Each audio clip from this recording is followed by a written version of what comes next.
మన Swarnakuppam 2029 vision document ని ఆవిష్కరించారు మన గౌరవ ముఖ్యమంత్రి గారు. వారి కలలకు నిజ రూపం ఈ స్వర్ణకుప్పం 2029 డాక్యుమెంట్.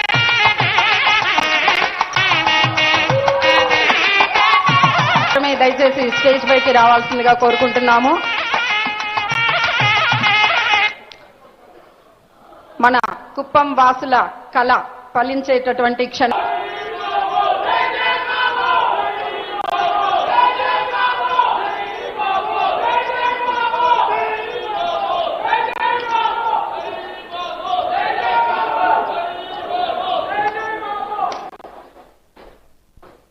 నేను ఎప్పుడూ చెప్పేవాడిని, ఎవరు వచ్చినా కూడా భారతదేశానికి మీరు ఒక్కసారి చూస్తే బ్రిటిష్ పాలన వందల సంవత్సరాలు మనం బానిసలుగా బతికాము. కానీ వాళ్ళు పోతూ పోతూ కోహినూరు వజ్రం కూడా తీసుకుపోయారు, కానీ ఇంగ్లీష్ మాత్రం వదిలిపెట్టిపోయారు వాళ్ళు. ఎందుకంటే ఇంగ్లీష్ తీసుకుపోలేకపోయారు, అప్పటికి అందరం నేర్చుకున్నాం, లేకపోతే అది కూడా తీసుకుపోయేవాళ్ళు.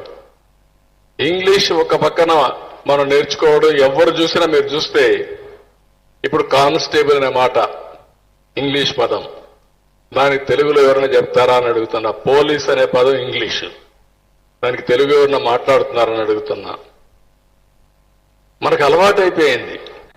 ఇంగ్లీష్ కూడా మన జీవితంలో ఒక భాగం అయిపోయి, మారుమూల గ్రామానికి పోతే బ్రిటన్ నుంచి వచ్చినా అమెరికా నుంచి వచ్చినా ఇంగ్లీష్ వాళ్ళు వస్తే వాళ్ళతో సునాయాసంగా మాట్లాడే తెలివితేటలు మన వాళ్ళకు వచ్చేసాయి. ఇప్పుడు ఇంకొక పక్కన మీరు ఒకసారి చూస్తే ఎంత విచిత్రం అంటే, ఈ రోజు ఒక 2-3 నెలలు మన వాళ్ళు పిల్లల దగ్గరికి పోతారు అమెరికాకి. బాగా చదువుకున్నారు, అమెరికాలో సెటిల్ అయ్యారు. ఇక్కడ బోరు కొట్టినప్పుడు కానీ ఎండలు ఎక్కువగా ఉంటే నేరుగా అమెరికాకి వెళ్తారు. ఒక 3 నెలలు ఉంటారు. అమెరికాలో కూడా వీళ్ళు క్లబ్లు పెట్టుకొని బ్రహ్మాండంగా ఎంజాయ్ చేసే పరిస్థితి వచ్చారంటే, మన వాళ్ళు వ్యవసాయం చేసే రైతులు కూడా అమెరికాకు పోయి ఎంజాయ్ చేసే పరిస్థితికి వచ్చారంటే దీన్ని బట్టి మీకు అర్థమవుతుంది. అక్కడుండే వారితో సునాయాసంగా వచ్చి రాని ఇంగ్లీష్తో మాట్లాడుతూ మన వాళ్ళు కూడా బ్రహ్మాండంగా ముందుకు పోయే పరిస్థితికి వచ్చారు.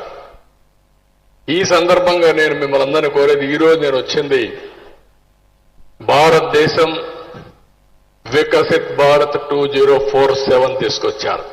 నేను ఎప్పుడూ చెప్పేవాడిని, ఎవరు వచ్చినా కూడా. నేను ఆ రోజే మీరు చూస్తే 95లో ఎవ్వరూ ఊహించని రోజులు.